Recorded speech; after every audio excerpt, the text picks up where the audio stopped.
औज़ुबिल्लाहि बिस्मिल्लाहिर्रहमानिर्रहीम। मैं मौलाना रहमान FVN पर खुश आमदीद।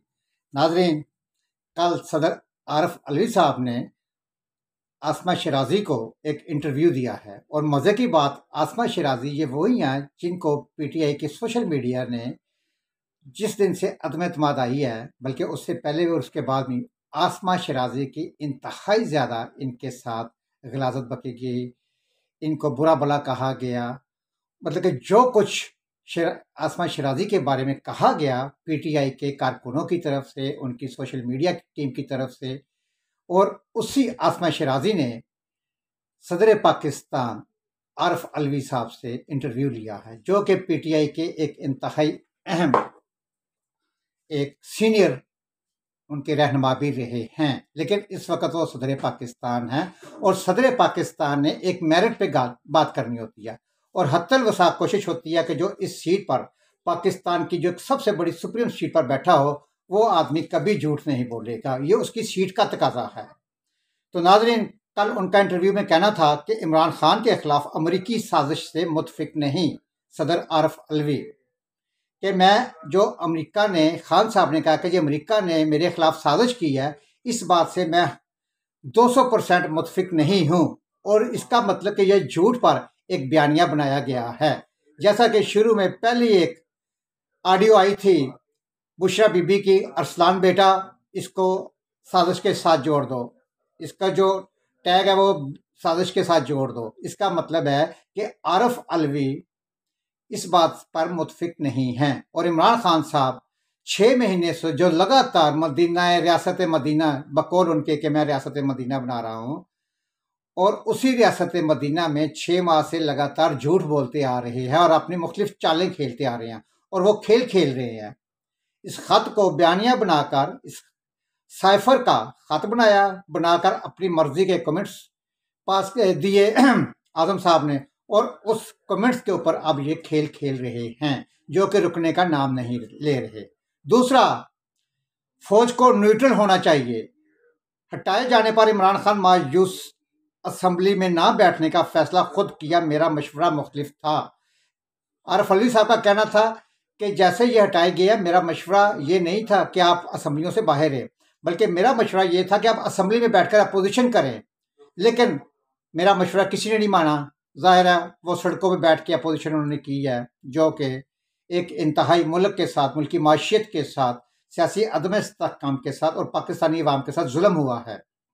तो वो कहते हैं कि फौज को न्यूट्रल होना चाहिए, जबकि खान साहब, इमरान खान साहब के बकौल के न्यूट्रल जानवर होता है। आप न्यूट्रल क्यों हैं? घर का चौकीदार, घर के चौकीदार को न्यूट्रल नहीं होना चाहिए। जब आपके घर में डाका पड़ जाए तो आप कहें कि जी मैं न्यूट्रल हूँ। ये खान साहब की बातें बार बार दोहराने से सब नाजरीन ने देखा, PTI के वर्करों ने, दोस्तों ने, अजीज़ों ने, सब ने देखा है कि खान साहब ने न्यूट्रल को किस नीच तक लेके, और वही सदर आरफ अलवी, पाकिस्तान के सदर, सुप्रीम अदालत के हेड और PTI के रुकन और PTI के सीनियर रहनुमा कह रहे हैं कि जी आर्मी को न्यूट्रल होना चाहिए। उसके बाद नाजरीन वो कहते हैं 2 मामला मेज पर है, एक माशियत और दूसरा इंतखाब। चाहता हूँ सबको बैठाकर डायलॉग कराऊं। इमरान ने किसी हद तक कश्तियां जला दी हैं।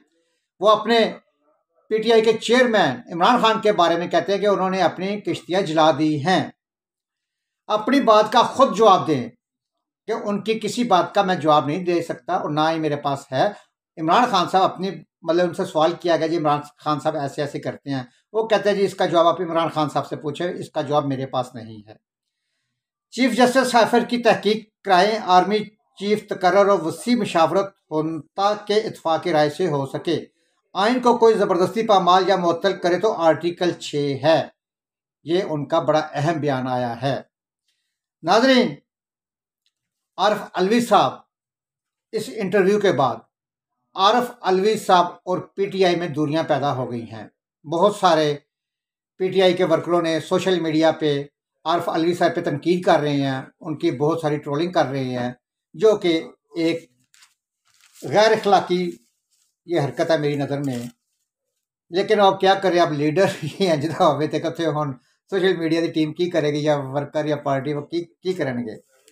नाज़रीन, उन्होंने कहा है कि जी आर्मी चीफ के तकर्रर से मुतल्लक सवाल पर कि इस ज़िमन में आईनी तरीक़ाकार पर अमल होना चाहिए। ख्वाहिश है तो तकर्रर की समरी मशावरत के बाद मेरे पास पहुँचे। उन्होंने एक अपनी ख्वाहिश का इज़हार किया, जबकि इसका इख्तियार सिर्फ और सिर्फ वज़ीर आज़म के पास होता है। वज़ीर आज़म की आगे मर्जी है कि मशावरत करे या ना करे, यह वज़ीर आज़म की मर्जी पे डिपेंड करता है।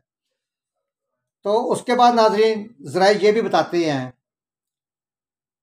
कि वज़ीर आज़म के पास इस वक्त आर्मी चीफ की तकर्री के लिए नाम पहुंच चुके। जो 5 नाम थे उनमें से 2 नाम जो हैं वो शॉर्ट लिस्ट कर दिए गए। अब सिर्फ और सिर्फ 3 नाम जो हैं वो वज़ीर आज़म साहब के पास पहुंचे हैं और उस वज़ीर आज़म साहब ने उन 3 नामों पे अब उनमें से किसी एक को उन्होंने सदर पाकिस्तान आर्मी चीफ बनाना है। तो ये बस कह लें कि एक उन्होंने नाम फाइनल कर दिया है, सिर्फ एक अनाउंस होना बाकी है। ये बड़ी अहम खबर है कि उन्होंने नाम फाइनल हो चुका है आर्मी चीफ के लिए। जो उनका नाम है उन्होंने, बल्कि यहाँ तक ज़रा बताते हैं कि शायद उसके लेटर पर, उनकी तकर्री पर साइन भी हो चुके हैं। नाज़रीन, कल खान साहब ने पिंडी के अपना जलसा किया, अपने कारकुनों को, अपने जो पार्टी ओहदेदारान हैं उनको बुलाया और उनको वो बताया, बल्कि उनसे हलफ लिया गया है कि अब आपने किसी ने धोखा नहीं देना। जैसा कि आपने 25 मई में किया था कि फयाजुल हसन चौहान साहब 8 बंदे लेकर आ गए हैं, फवाद चौधरी साहब 5 बंदे लेकर जा रहे हैं। तो उन्होंने कहा कि अब जिस किसी ने मुझे धोखा दिया मैं खुद चेकिंग करूंगा, चेक एंड बैलेंस रखूंगा, और जिसने मेरे साथ धोखा किया, भागने की कोशिश की, तो मैं उसे टिकट नहीं दूंगा। ये उन्होंने ऐलान कर दिया है।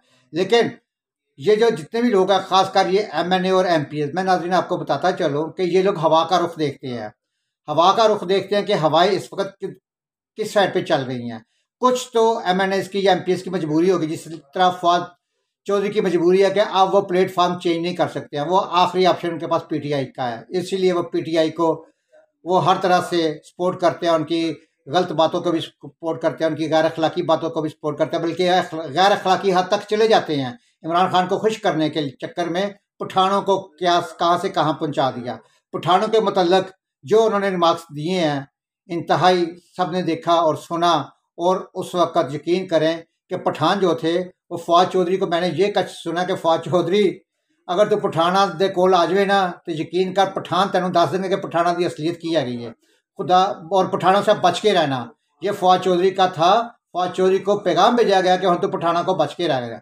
पठाना तू जो बदनाम कर चुका है ना, वो पठान अब तुम्हें बताएंगे कि वाकई ही पठान इस किस्म की हरकतें कर सकते हैं, जिस हद तक तुम्हारा सोच, तुम्हारी जेन गई है। यहाँ तक वो फवाद चौधरी को पैगाम मिल चुके हैं।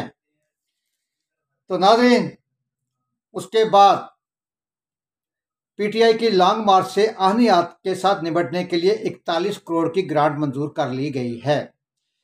30,000 फोर्स की रहाइश के लिए 25 लाख, इंसदाद फसादात आलात 2.25 करोड़, खुराक 3.5 करोड़, ईंधन 3.5 करोड़, कैमरा और दीगर सामान के लिए 64 लाख मंजूर कर लिए गए हैं। कल शाहजेब खानजादा साहब के एक प्रोग्राम में राना सनाउल्लाह साहब ने बताया है कि जी मैं अब ये आए तो सही कि मैं इनको बताऊंगा कि तुम एक दफ़ा आओ तो तुम्हारे बदले के तुम्हारा जो वो कहते हैं ना, सांप का पाँव सर पे रख के कुचला जाएगा, कि तुम्हें हम इस तरह कुचलेंगे कि तुम आइंदा से ये लॉन्ग मार्च या इस तरह की डरने की बातें नहीं करोगे। ये शाहजेब खानजादा के प्रोग्राम में राना सनाउल्लाह साहब का बहुत बड़ा बयान था कि हम तुम्हें कुचलने के लिए तैयार हैं, तुम एक दफ़ा आओ आगे आओ। लेकिन ये मेरा ख्याल है ये फैज़ाबाद से आगे नहीं जा सकेंगे। कोशिश करेंगे भी अगर जाने की तो ये नहीं जा सकेंगे। इन्होंने एक 2000 बंदा, जैसा कि उन्होंने एक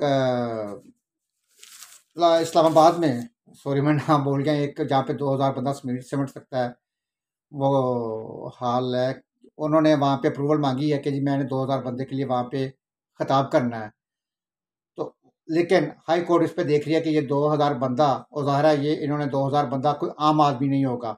ये बंदे वो होंगे जो बंदूक चलाना जानते हैं, जो लड़ना जानते हैं, मतलब कि पीटीआई के लड़ने वाले फोर्स कह लें कि ये 2000 बंदे को इन्होंने उधर इनवाइट किया और उधर से इनका आगे जाने का प्लान है। लेकिन हुकूमत के पास हर तरह के ज़राए होते हैं, उन्हें रिपोर्ट्स मिलती हैं, एजेंसियाँ रिपोर्ट देती हैं कि जी क्या-क्या, कहाँ-कहाँ होना है, तो आप इस चीज़ से ज़रा। और हाई कोर्ट ने इस चीज़ का फ़िलहाल एक तो ऑर्डर नहीं दिया, दूसरा 144 का जो नफाज है हाई कोर्ट ने उठा के मुँह पे फेंक दिया कि जब आप लोगों की हुकूमत थी उस वक़्त आप 144 क्यों नहीं लगाते थे? पंजाब में नहीं लगती, पीटीआई में नहीं लगती, 144 का नफाज नहीं होता। तो वो असद उमर साहब की जो पिटीशन थी उठा के बाहर फेंक दी है।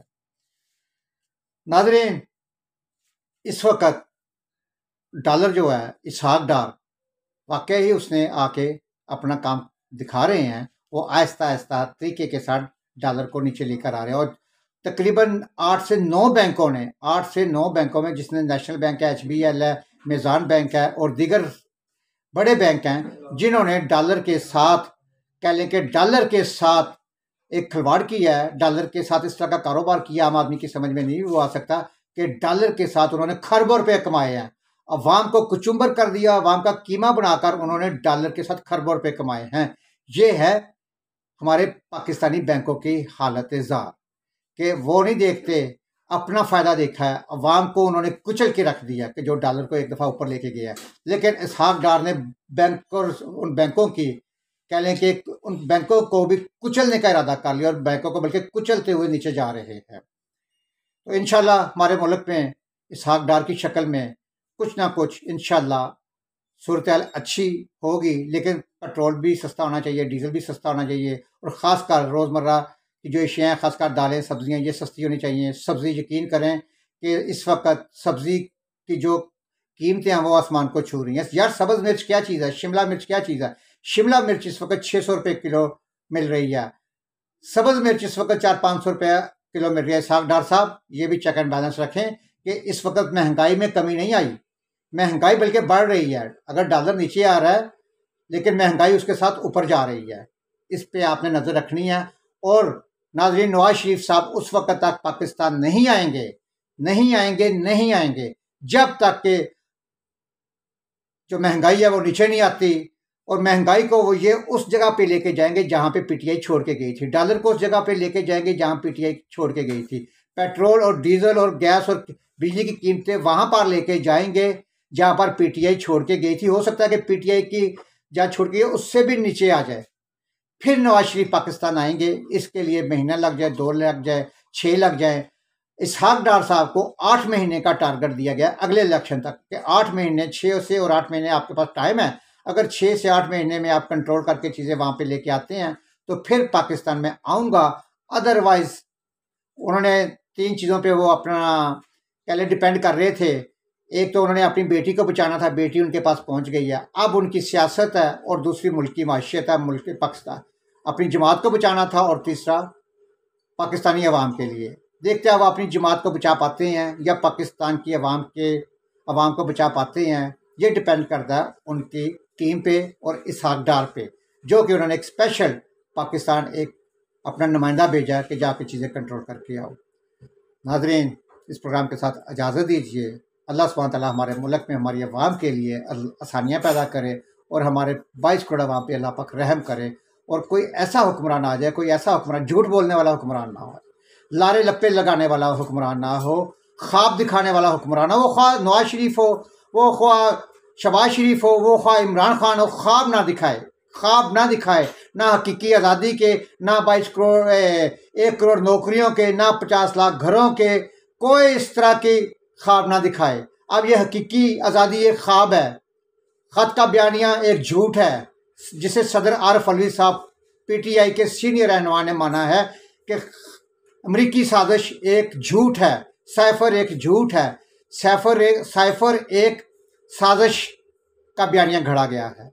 जैसा कि पीटीआई के वर्कर कहते हैं कि साइफर एक हकीकत है, साइफर एक के आगे ख़त एक झूठ है।